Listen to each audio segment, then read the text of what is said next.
So with this data and AI talk, this is what we entail for today. We have an opening address from Yashu, and then we have 3 tech talks regarding Review Copilot, data democratization, and civic integrity. So I would like to invite Yashu, who is a VP of Engineering and Head of Data and AI at LinkedIn. I will keep my introduction fairly short because, as you can see, we have a very packed agenda, and a lot of you here would much rather hear the amazing work that the team is doing than hear me babbling on the stage, okay?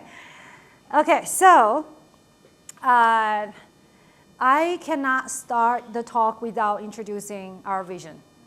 So LinkedIn is a very mission-driven company. As some of you probably already have heard, our vision is really to create economic opportunity for every member in the global workforce.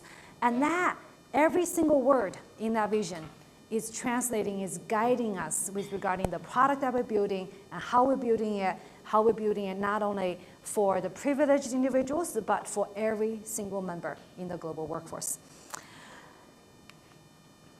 So, data is really at the center of everything that we do. We like to say that data is our lifeblood of LinkedIn, and we also have a alternative name for LinkedIn, and we like to call ourselves that we're building our economic graph, right? So what is economic graph? Economic graph, you can think about it as a digital representation of everything that we have on LinkedIn. We have recently crossed our 1 billion member milestone.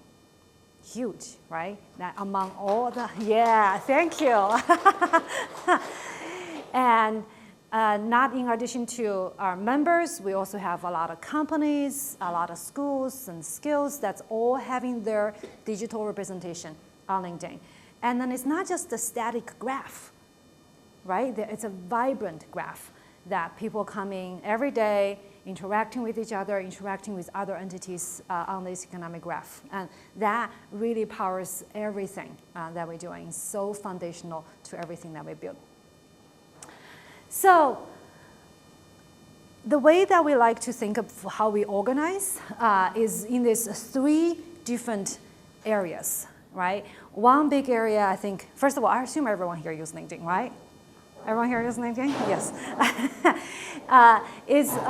We call this knowledge sharing, right? You come to LinkedIn, you go to our feed, you share knowledge, and people who are coming here to seek knowledge as well. So in that exchange is where we play a big role, right? How do we match people who are seeking knowledge with people who are sharing knowledge? And in addition to that, we also have a second area that I would say maybe LinkedIn is very well known for, and that is our talent and our learning space. This is where recruiters come in and try to identify and find talent, and this is where job seekers come in and they are looking for jobs, right? Again, we play such an important role to match both sides of that spectrum. And in addition to that, we also have learning. And that's where not only just we get you in the door of a company, but we also wanted to be there with you as you grow within the company as well. So we offer learning solutions to enterprise.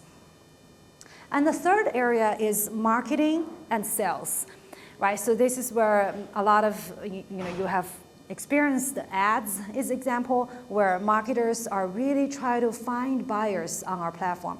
And in addition to the marketers, sales reps do the same thing, right? Sales professionals on our platform try to find leads and try to sell the products and try to find buyers who are really interested in engaging with their products as well. So all these 3 areas is where we invest heavily on, and that's how LinkedIn's business model work as well, right? We have our consumer, that is really our platform, free products that sits on top of it is where we have our business where we're making money through our enterprise products and also through our premium offering as well, right?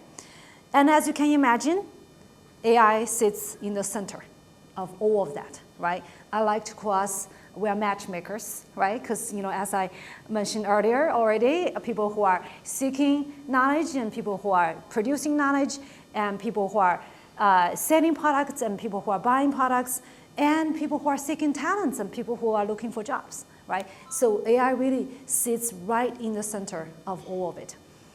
And how does it manifest in your product? I'm sure, in a sense, everyone here uses LinkedIn, right? It's in our feed. And we do our, through a lot of recommendations manifests in the feed.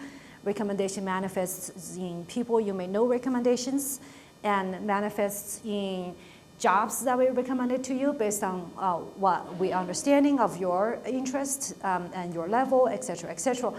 And in addition to that, search is another wide avenue where AI play a very big role, right? And search is in our flagship product. And if any of you also have access to our paid product in our enterprise suites, it manifests in our recruiter search, in our sales navigator search, et cetera, et cetera. But over the last year and a half, we also have been doing a lot in the generative AI space. I'm sure that many of you in the area that you're in, the new era that we are in, that we cannot talk about how AI brings value to our members and customers without talking about generative AI, right? And we have been doing quite a lot in the space. So starting from our premium offerings, we have introduced job assessment as example. For a job seeker, you come to LinkedIn, you're looking at a particular job that we can use the AI who understands your profile, your seniority, your experiences, your skills, and is able to assess for you your match to that job, very deeply personalized to you. Right, and we are able to help our recruiters finding candidates much faster. And imagine that instead of the traditional candidate searching process, you put in a profile of somebody saying, I am looking for a backfill for this individual on my team. And because that individual has their profile on LinkedIn, then we know exactly the job description that we can help you write. We know exactly the kind of search keywords that we should issue. We know exactly how to find you similar candidates to this individual skills that you're looking for, right? So by combining a lot of the AI assets that we always have and we have been developing over the years together with this new generative AI technology that's really being able to helping us accelerate the way that we bring value to our members and to our customers, okay? And as you can see on the on the bottom, trust, responsible AI, privacy cuts across all the different areas that we do, right? Going from how can we make sure that we don't make the mistakes that you see in the news as we are so quickly bringing generative AI products to our members into our production, making sure that we understand how we can reduce hallucination, understanding that how we can prevent jailbreaking, and et cetera, right? So many new attack avenues and vectors that we have to prevent because of the new continued innovations that we bring, okay? And so who are building all this? And that is the data and AI team. We have about 1,000 individuals with very diverse skill sets, right? We have economists, researchers, AI engineers, data scientists working across the various different areas that I just mentioned. And it's also a very global-oriented team as well. And India, this office in particular, is our biggest site outside of US. We have about 100 engineers and data scientists in this site. And today, obviously, you're going to hear some of the highlight of the work they are doing recently as well. So a little bit more about the work that is happening on this site. And then I'm going to hand it over to the team so that you can actually see it for yourself. So there are by and large, 4 different areas that we have a pretty big presence here. I mean, in addition to some other areas as well that I wanted to cover. These are really the areas that is driven, the work is like driven, strategized from this site.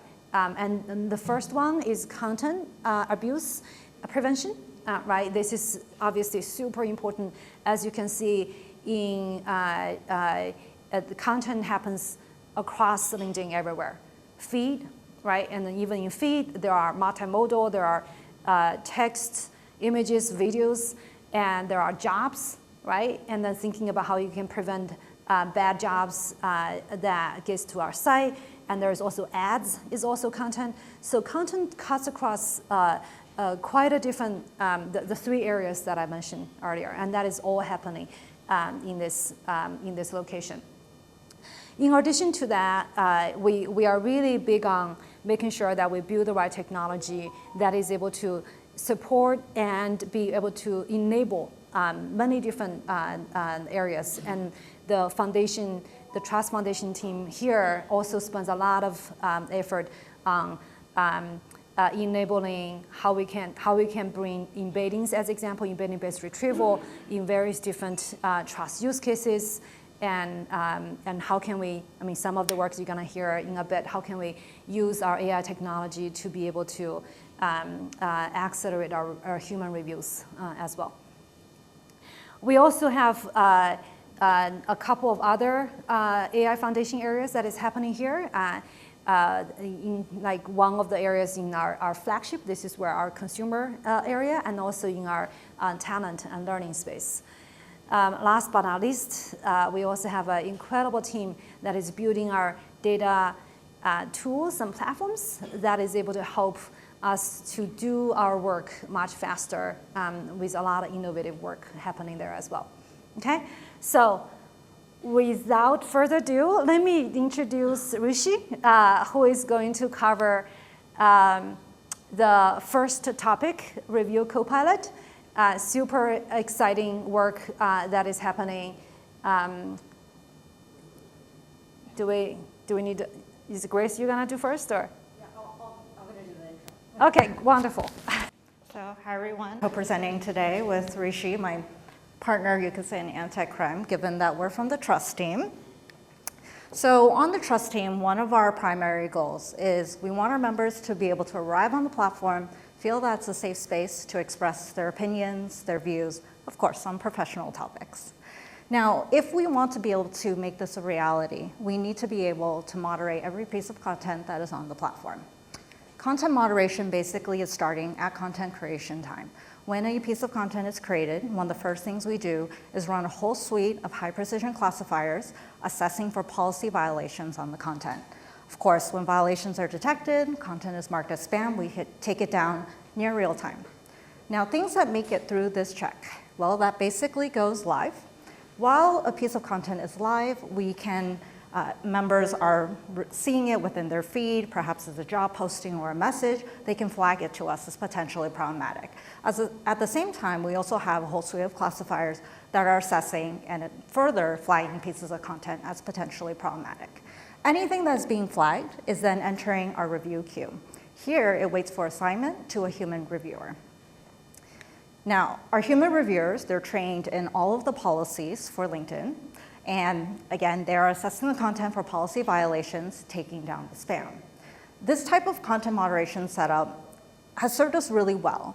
One of the things I want to point out is this automated prevention step, right? It's running near real time with content creation. The bulk of our defenses actually reside here, taking down spam immediately, minimizing any harm to our members. Now, the content flagging and human review components are super important as well, because this is essentially telling us where the gaps in our defenses are. So not only can we do live enforcement, take it down so that it doesn't go viral on the feed, but it also allows us to understand the gaps, iterate on our classifiers, and improve our systems. But if we look at the system, every single step has its own challenges. But as Yao sort of alluded to, there are a lot of challenges, particularly with the human reviews step. And so just to go into that in a bit more detail, being a bit more concrete here. First off is the issue of scaling. Content creation is growing on the platform as our member base is growing. At the same time, there are world events, elections, conflicts that drive bursts in content creation. Naturally, if the top of the funnel of creation is larger, there's more content that ends up being flagged and flowing into the human review queue. So we need to maintain a really large human review workforce, but also this workforce has to scale up and down according to basically unpredictable, well, some cases unpredictable world events. So scale, consistency and decision quality. Decision quality here, what I'm referring to is precision and recall, to be very specific. Now, humans are humans. We suffer from fatigue. We can suffer from wellness issues, from looking at violent content day in, day out. We're also subject to some bias, right? The way we perceive a piece of content is going to be colored by our experiences, our understanding of the different world events that are happening. And so it is very difficult to achieve consistency and decision quality. Now, of course, we have things like training, processes, tools, many, many things, which we try to mitigate these concerns, but it's mitigate, it's not eliminate. Then there's the issue of agility. Now, you might think that, hey, policy should be fairly stagnant, you train up a human review force, you're good. But as world events are happening, it's always challenging the nuances, the little details in our policy, so we also routinely need to update them, retrain the workforce. It takes time. And then finally, there's the issue of cost. Cost is not a bad thing, but you want to make sure that your human reviewers are focusing where you really need them rather than stretching them thin across everything. So cost is a concern here as well. When we looked at these challenges and then we thought about what technologies do we have to solve these challenges, I'm sure you're not going to be surprised. The solution was clearly going to be generative AI. But I want to be concrete about why we thought it was a good fit. So scale, I mean, we can pump more traffic into a Gen AI solution, scale up and down, that's not a problem. We have that capacity.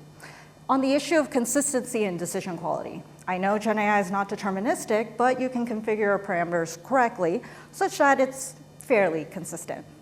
On decision quality, there's been a lot said about how great Gen AI is. There's a few things that stood out to us in terms of being a good fit for decision quality in the content moderation space.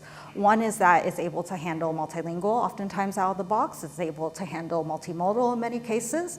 And those are all sort of content formats, languages that LinkedIn supports. So it's really important that we have a tool that's capable of understanding those dimensions of communication, of text and image.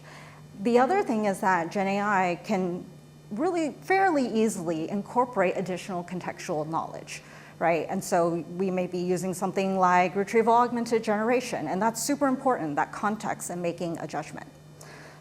Next, there's the issue of agility. We interact primarily with Gen AI through prompts. As policies change, as new policies come up, we have that agility to update our prompts and adjust.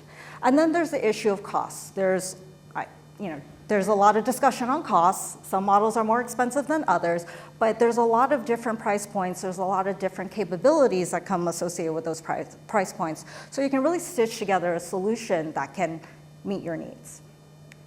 So if we introduce Gen AI into the human review queue, where does this put us? We believe that with this type of system, we can improve both decision quality as well as efficiency. It's not a trade-off, it's both. The other thing is, I mentioned a little bit earlier, is when we want to reserve our human review workforce on the truly difficult and really important decisions and not stretch them really thin to make all of the decisions. So now what does bringing Gen AI into the review queue actually look like? And we call this project our review co-pilot. It is meant to assist our reviewers. So we start off with a series of review items. Remember, these are the items that have been flagged by whether members on the platform or by AI classifiers. These items first pipe into what we call the triage layer. Here, the goal of this layer is to both prioritize as well as identify the agents that need to run on every individual piece of content. Now, once we have that, we actually need to perform the review. So we identified who needs to review it. It could be virtual, basically Gen AI agents, or it could be human reviewers. So we identify who needs to review it, and they each work the item and make their recommendation. So then we have a decision layer that needs to bring all of this together to make the final decision. And now I'll pass it over to Rishi to go into a little more detail. Thanks, Grace, for introducing Review Copilot. And I just want to highlight one more point, like the entire content moderation is owned by the India team. So the entire tech stack, like from model building to deployment is owned by the India team, and that is why like all these projects are very, very important, and like the kind of impact that they are going to make is also very important. Like. So yeah, now let us deep dive into the review copilot. Like one of the layers is the triage layer, where the objective is to minimize the negative impact of the spam content that could happen on the platform, as well as to optimize the review cost. Now, how does that happen is that when a particular piece of item enters the review queue, we first try to identify what are the required skills to basically review that content. As we see here that there is a weak labeler, which is sort of an LLM having a very high level understanding of all the policies, and its objective is to identify the potential policies that could be violating, that the content could be violating. Based on the other attributes associated with the content, that could be the language or the modality, like overall this component tries to identify the required skills to review a particular item that is there in the review queue. The next component is the prioritization component, where basically based on some ML based algorithm, it tries to identify the probability of a content being spam, or maybe the expected engagement that it could gather on the feed. And along with the basically the input from weak labeler, where we try to identify the policy severity, it prioritizes the content. Policy severity is one of the important aspect of prioritization, because there are certain policies, for instance hate speech, which we want to get reviewed faster instead of, let's say, clickbait, which may not cause that much harm or damage on the platform. Now, once we know the required skills and we prioritize a certain piece of items, then we assign them to the agents. Now, these agents could be virtual agents or the human agents, as Grace mentioned earlier. And once this assignment happens, then we move to the next set of layers, which are the review and the decision layer. Here, the objective is to provide the best decision for each item that is there in the review queue.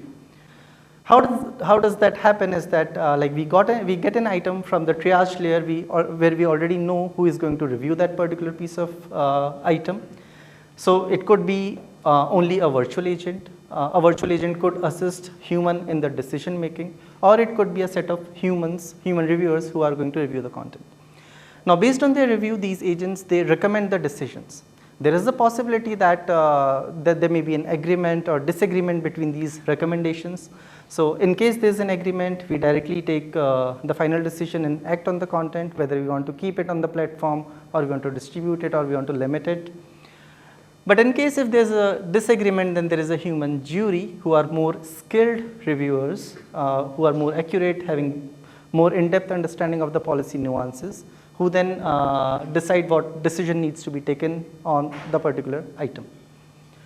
Now, let us dive deep into the design of the virtual agent. So, we can think of a virtual agent like in a very simplistic way as like an expert for a particular policy, which is specialized or having in-depth knowledge about the nuances in the policies. So, it's again an LLM based classifier which is configured via certain input parameters. And as we know that basically LLMs are universal function approximators, which takes a set of input tokens and generates a set of output tokens. So how do we do that is that like we have a templatized prompt which takes the input content along with other features which are required to classify the content. They could be the policy details or a certain set of positive and negative examples that can help classify the content better or the item better. We also provide the context, surrounding context with a particular item. It could be, let's say, if you have to classify a comment, then we provide the entire comment thread or maybe from the post.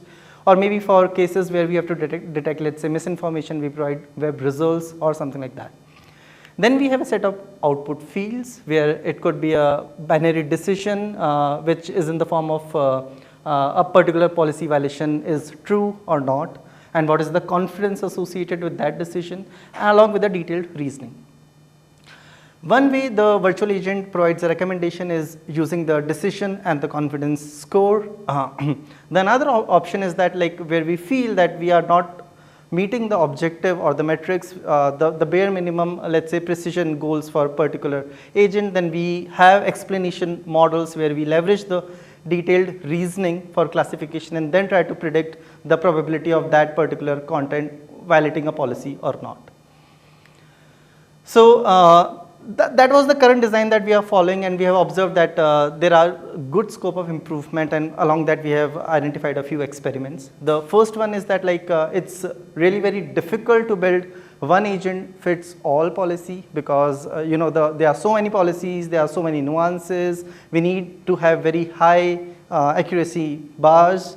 So that's the first thing. So on the other side, it could be possible that we end up with too many agents, let's say multiple agents for a single policy where there are too many granularities, and we end up having an overlap among these agents. So that is where we want to combine the agents for, let's say, similar policies where there's a good overlap between maybe a hate speech or inflammatory content.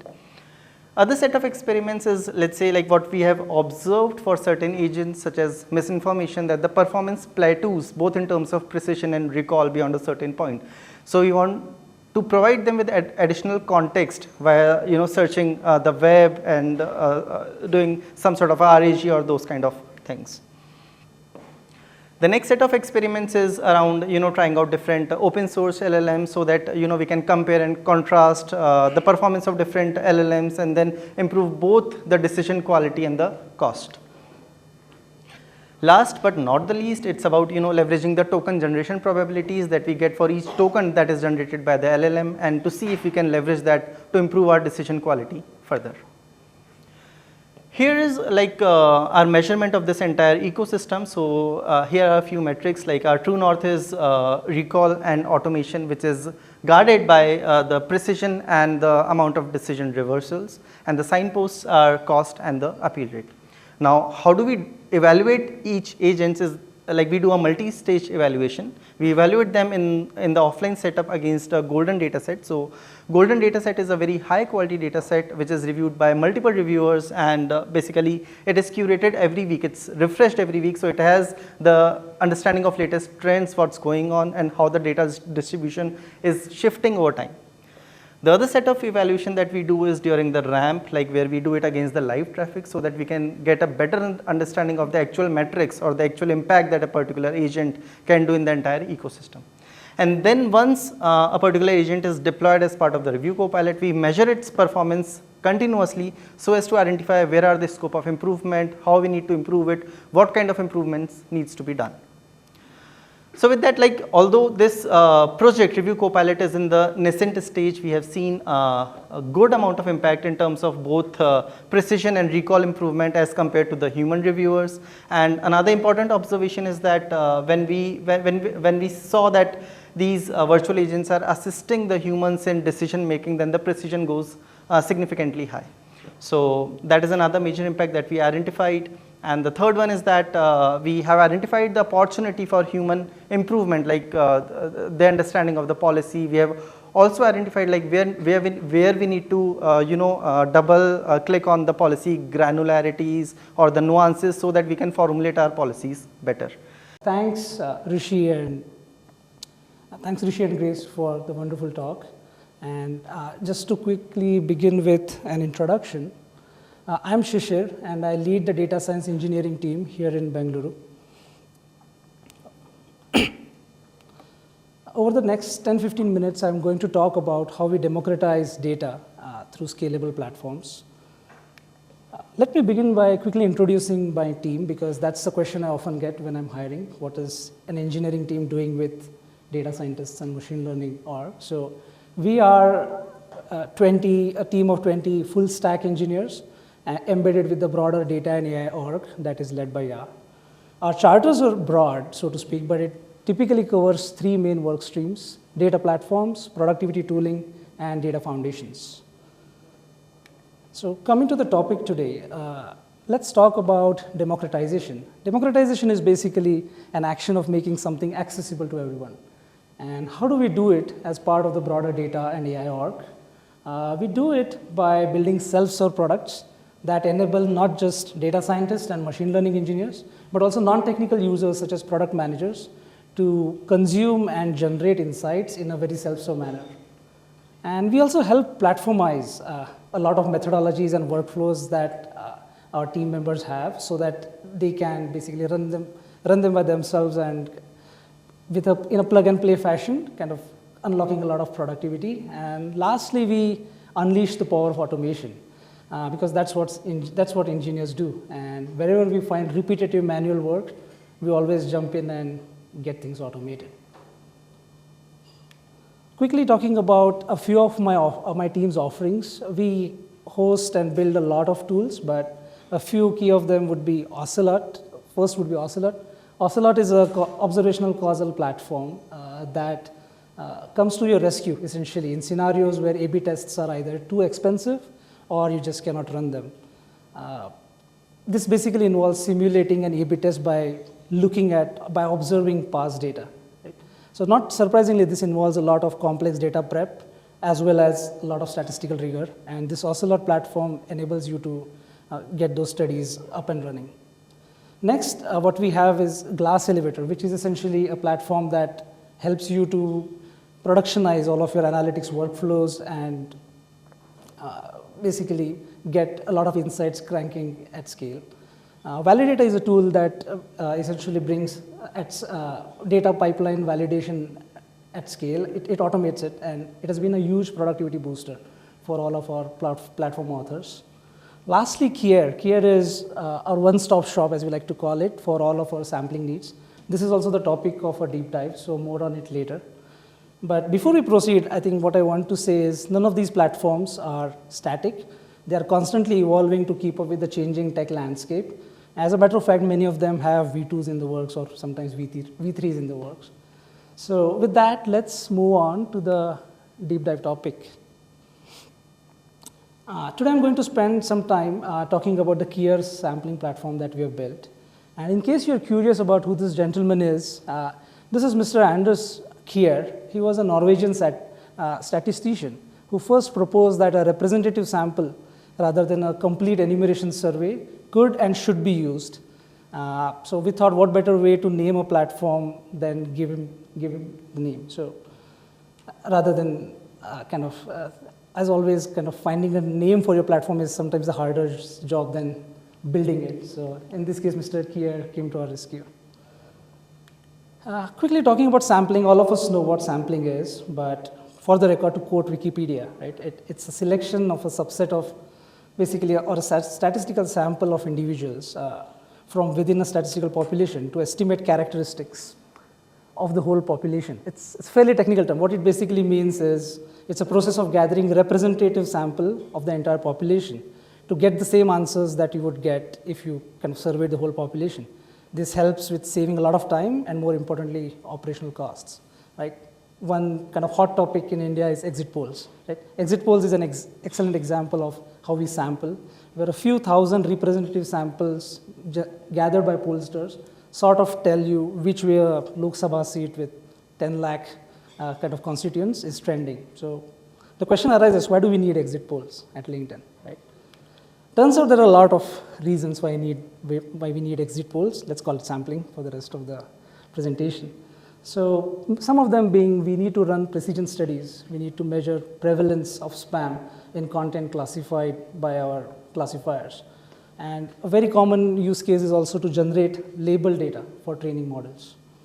And plus there are many more, and we'll talk about some of them later, but as what happens whenever a tool is there, people find new ways to use it. So that's what has happened with our platform as well. Before we talk about the platform, let's take a look at how the sampling workflows at LinkedIn were before the platform came into picture. This is a representative diagram, a generalized diagram. To keep it simple, I've used only two colors, automated being green, partially automated being yellow. In fairness, we would need more than two colors to describe the process, but I think this gives you the idea. Before Kier, pretty much every step, starting with generating samples, was either manual or partially automated. In most cases, it involved manually running a bunch of scripts to generate data, then upload it for review, either to Google Sheets or a tool of some kind. And reviewers would then annotate the data, and if Google Sheets were involved, you would even do pivot tables to summarize the data, right? And it goes without saying, doing things manually is super painful. Ideally, the only step in this whole workflow that involves a human should be the review. And that's what we have achieved with this sampling platform. At a high level, talking about the features, it comes with a very simple, we are trying to replace all the manual steps with a very simple an intuitive web-based interface, and that's extremely easy to use to set up as well as to use, and also to monitor the results, right? And it also has approval workflow for approvers, typically resource planners and managers of reviewing teams. And because we want to ensure that annotation tasks that are sent to human reviewers are with the right volume, complexity, priority, and urgency, right? And out of the box, the platform comes with an array of features such as scheduling, data visualization, notifications, sample size calculator, and many more. And it's end-to-end automated, working seamlessly thanks to the tight integration with multiple systems. We'll discuss more on this in the following slides. Okay, I've included a few architecture diagrams. I know I could spend way more time, but I'll try to cover as much as I can, and I'm happy to take questions later. So getting into the weeds of the platform, weeds of the details, like the platform consists at a high level of a front end and mid tier, which powers the UI. It has a RESTly based sampling service, which forms the back end of the platform. And before there's a question and there are any gRPC fans, yes, we are moving away from RESTly over to gRPC very soon. And finally, we have an Azkaban-based workflow where samples are generated and then queued for content review. As you can see, the sampling requesters, the resource planners, the content reviewers, and even the insights consumers are all using a very simple UI, and we have replaced it entirely with a very manual and laborious process. And lastly, in this case, before I talk about data, why is the data scientist as an example involved? So in this case, he's the consumer of the insights. For example, if there's a prevalence study that is being run to measure how good a job your classifiers did when you're trying to classify spam. So the results come back to you, and so it starts with setting up the sampling request, and you get the results after the annotation has been done by the human reviewers. Cool, little bit more deep dive, and I've broken down it into several aspects. So the first part is understanding the creation workflow. I'll try to touch base on the key technologies used. I'm happy to get into the details as part of the Q&A. So quickly, a legend for our help, like the red is approval, is basically the databases, blue is in the mid-tier and front end, and yellow is where the back-end service comes into picture. Right? As a first step, a user leverages the UI to create the sampling request, and while doing that, they can use a sampling calculator, which is a very handy tool, so that they can get the exact sample size based on their use case. As we know, like getting the sample size right is critical to getting a statistic result, and our built-in calculator even helps you doing that. Once the user submits the sampling request and it's stored in the database, it awaits approval. That's all that the user has to do. And as mentioned before, each request needs approval before it can be processed. This gatekeeping is very critical to preserve and plan for the most valuable commodity, which is human reviewer bandwidth. Right? And approval roles are typically assigned, as I mentioned before, to resource planners and managers. A little bit more detail on the next step, which is how the computation happens and what are the tools and technologies that are involved. And in the middle of the flow diagram, you see a daemon task that essentially checks if any new sample request has been created and approved. And once it has picked, it uses the Azkaban client to trigger the workflow, which in essence runs the Spark job that sort of gets the parameters, generates the samples, and archives them, stores them to HDFS and whatnot. The Spark job is where the sampling logic resides, and being a truly scalable platform, we don't own those scripts. So that logic is essentially plug and play, and we let the use case onboarders kind of own and build and maintain their own logic. And lastly, there comes the Kafka push after the samples have been generated. Kafka, as you know, is LinkedIn's sort of data highway of choice to move data at volume, and we use it essentially to queue it to our in-house human review platforms. And recently, we have also integrated with a lot of popular third-party human review platforms like Appen, in case you have heard, in which case the data exchange is slightly different, APIs to send the data and webhooks to get the data back. And lastly, to wrap up and kind of summarize the architecture section, what we have is essentially the front end and mid-tier here. And here is a single-page application that runs on a browser. It communicates with mid-tier RESTly resources to fetch all the data, as you can see here.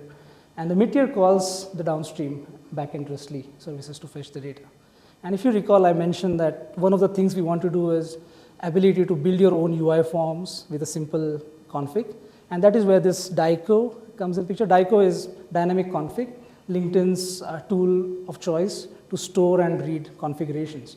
Essentially what is happening here is you can build your own UI, and you can do that by writing a bunch of configs which are stored, and based on the use case, the UI will be rendered whenever you are on the app. The UI also uses permissions. There are two main roles, like one is a creator and an approver, and all of them are stored in the mid-tier. So, before I talk about the impact and wins, I do want to say that in this deep dive I had to sort of have a tightrope in terms of how much details I could go and how deeper I could go, but there are also a couple of in-flight proof of concepts that we did not include in the deck. For one example, it aims to add generative AI-based assisted automated sampling module as a step after sampling and before the data is pushed to a human review tool. We have a few engineers who basically worked on building here, and I'll be happy to have them also answer any follow-up questions. But to quickly wrap up, let me talk about impact and wins. So to date, since we launched it last year, Kier has already generated and pushed over 5 million samples. And we started building this with not more than 3 or 4 use cases in mind, but as is what happens with most tools, you create it and people find new use cases, and as of now we already have over 35 different use cases that have found a lot of use with this sampling platform. Besides being an obvious productivity win, right, given all the manual work that we got rid of, as you can see from a couple of stats that we have shared, what I believe has truly happened is that it has accelerated the action time. What I mean by that is, now that we have brought an end-to-end operational rhythm to the whole process, teams have started augmenting their key metrics to utilize signals from basically human review samples, something that you could not do before when everything was manual. That, in my opinion, is a step function change that automation and platformization brings and kind of sort of drives democratization. With that, let me open up for Q&A. Hey everyone, I'm Ravish. This is Sakshi. We're both part of the trust data team at LinkedIn, and our job is to make sure conversations on LinkedIn feel safe. Thank you for being such a kind and patient audience till now. I can let you in a secret. We kept the best topic for the last. So yeah, let's before we go into the topic, I'll give you a one-line summary of what we're going to talk about. We're going to focus on our efforts in 2024 to make sure that LinkedIn stays a safe place with all the elections happening worldwide. Okay, this is the intro slide. Let's take a quick poll. I think let's see some action, some movement here. How many countries do you think are going to have elections in 2024? You see 4 options on the screen, option A, B, C, D. Can I see some raise of hands for people who think it's option A? No one. 1, okay. Option B? Okay, 1, 2. Option C? Good, a lot of hands. What about option D? Okay, we have a very good audience. So yeah, it is actually more than 50 countries. In fact, the number is close to 64 countries. So 2024 is the ultimate election year. More voters than ever in our history are going to elections this year. Now, what do we care about that? With the record high conversations on our platform, members now are getting more and more comfortable discussing a wide range of topics. Now, global events such as elections and hot button topics such as wars can be very sensitive topics, and they can lead to polarizing conversations, which leads to bad content and bad member experience on the site. We're part of Trust Data team, so it's our job to make sure that that doesn't happen. We've seen during some of these previous events that our metrics such as member reports and views of policy violating content have increased by more than 50%. So this is something really important for us, and we want to address it. Also, when we ask our members, when we survey our members, they've told us that they feel political content is slightly inappropriate for LinkedIn because they come to LinkedIn for professional networking, and that's not what they want to see. So yeah, we want to make sure that during all these elections, members feel safe and they see good content on the site. So yeah, elections are predictable, but the subtopics during elections, gun control, abortions, or Ram Mandir, or whatever not, these are new topics which are unpredictable, and they can suddenly just spike up. We also see wars which are unpredictable, so you may see content just spiking up which was never seen before. Now this new type of content can change the entire distribution of feed, and that brings in a lot of challenges for us. So to name some of the challenges, we may see different abuse patterns. So for example, we may see more hate speech, more inflammatory, more debating, bullying, all of that. We may see more of multimodal content and multilingual content, so the language can change depending on where it's happening. Ukraine, Russia, maybe there is more non-English content coming up. There could be also more images and videos of graphic content being shared during such events. We also have different topics, and the topics can change really rapidly, because today you're talking about something else, and then tomorrow some new development during the election happens and there's another topic. If we want to solve for something like this, we want to make sure that we don't solve for one topic, but for all these possible topics that can come up. We want to make sure that when we do this, we know our metrics, we're able to measure the metrics for each and every topic. And sometimes these topics can bring in new nuances of policies, so which may require us to add some fine-grained details here. So they can bring in a lot of challenges, and we want to make sure we address that. So our objective in 2024 in general is to make sure that we promote the integrity of civic discourse on LinkedIn, so members can come interact on LinkedIn and always feel safe. To do this, we want to build an end-to-end ecosystem which does the following.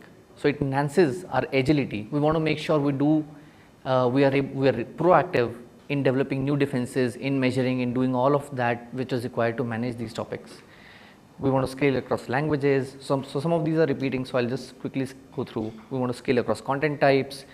We want to discover new trends whenever they change, and we want to scale across all the topics possible. So we've talked about different topics and what we need to do. How do we measure success? So the success for us as a trust team is mostly about making sure that members don't see bad content. So the views of policy violating content helps us make sure that members are not seeing bad content. Now it's easy to control the views if you take down content recklessly. So we want to make sure we have a guardrail in place, which is the decision quality for enforcement. So when we take down, we are doing the right thing. We're not penalizing good content. We also track a bunch of other metrics, which are operational health metrics. How many reviews are we doing? Are a review funnel healthy or not? We also have funnels for content creation, content reports, enforcements, and topic level metrics at each topic. What is the prevalence? What is the severity? Now, how do we solve for all the other problems? I'll hand it over to Sakshi to talk in more details.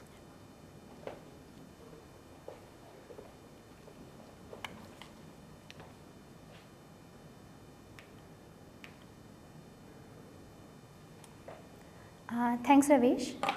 So as we discussed, we need a modeling framework that can enhance our agility for new HPTs and also scale seamlessly across multiple HPTs.